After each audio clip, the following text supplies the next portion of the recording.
Desde que comenzó la pandemia, el Ayuntamiento, en colaboración con muchos y muchas galdacostarras y usansolotarras, han tomado medidas especiales para hacer frente a la situación.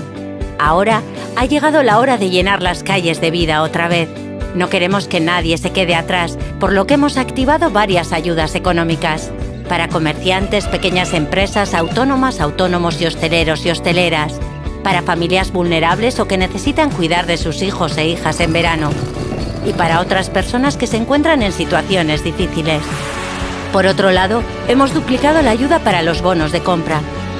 Hemos bajado algunas tasas y aumentado el presupuesto para ayudas de emergencia social y ayudas sociales individuales.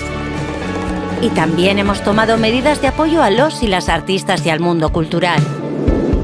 En una segunda fase pondremos en marcha las ayudas a la creación de empleo.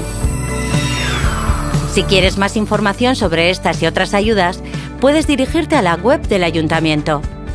Y si nos ayudas a difundir este vídeo, llegará a mucha más gente. Trabajar, vivir, compartir.